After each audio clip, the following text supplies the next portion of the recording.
तो हम भी पत्नी हैं, कोई दामाद भी है, पोता पोती भी है, नतनी भी है ना। साहब के नाम को लेकर आप क्षेत्र में जाते हैं तो लोग आपको प्रणाम करते हैं कि नहीं करते हैं? करते हैं, सम्मान देते हैं, बहुत भोजन पानी के लिए पूछते हैं। ज्यादा ही। तो क्या साहब का परिवार का कोई जाएगा तो उसको सम्मान नहीं मिलती? उसको अलग से कोशिश करनी थी, अलग से कोशिश करना था। अगर यही केवल कहता कि हाँ साहब का बेटा है तो लोग प्रणाम करता ही, साहब के कारण करता ही करता। अलग से कौन से? आपको शायद नहीं भी करता। सच्चाई यही है ना। आप गुरु भाई गुरुवान हैं और आप कह रहे हैं कि हम साहब के संकल्प को लेकर आए हैं, तो लोग कर रहे हैं। आप साहब का नाम छोड़ दीजिए, अब बोलिए जाके, कोई नहीं पूछेगा। लेकिन भाई ये तो है बेटा, तो ये क्या करें? अब ये घर मेरा घर है तो हम कहाँ चले जाएं? आप तो आए, आप लौटिएगा, लेकिन हम कहाँ लौट के चले जाएं? सिवाने चलते हैं। मेरा ससुराल तो असली वही है। अब मुंह दिखाइए में मांग लेते हैं सब कुछ, क्या कैसा रहेगा? देखिए, दूसरी बात है कि ये बातें लोग तब समझाते हैं जब आप ये नहीं जानते कि वो लोग क्या करते हैं।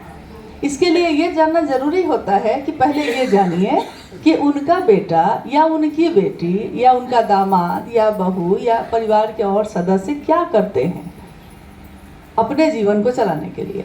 अब आप बताइए, आप हम लोग जितने लोग यहाँ बैठे हैं, आप में से कितने लोगों का पेशा है शिवशिष्टा? बताइए, कितने लोग ऐसे हैं जिनका व्यापार है शिवशिष्टा? आपका है? हाँ, आप अपने घर को चलाने के लिए क्या करते हैं? काम करते हैं। आप क्या करते हैं? काम कर। आप लोग के घर में कैसे चलता है घर? दाल रोटी कैसे चलती है? शिव चर्चा के पैसा से चलाते हैं? वाह, मतलब आप ये ईमानदार। और साहब कैसे अपने घर को चलाए थे?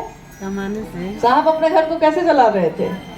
ड्यूटी कलेक्टर थे, आईपी। आज एक छोटा सा कोई गुरु भी बन जाता है शरीरधारी, तो उसके पास चढ़ावा ही इतना आ जाता है कि पूरा खानदान बैठ के खाता रहता है। लेकिन साहब ने ऐसा न खुद किया, न किसी को ये समझाया। उन्होंने अपने परिवार की रोटी कपड़ा मकान की व्यवस्था के लिए डिप्टी कलेक्टर पद पे 10 बजे से 6 बजे की ड्यूटी भी की, और छुट्टी के दिनों में और सुबह में और शाम में जो ही समय मिलता था उसी में अपने महादेव की बात की। 2008 में साहब रिटायर्ड हुए हैं। और महादेव को गुरु कब माने थे? 74 में। महादेव की बात कब शुरू किए थे? 1982 में मधेपुरा से। क्या थे वो उस समय? मजिस्ट्रेट थे वहाँ। एक डिप्टी कलेक्टर को क्या जरूरत थी?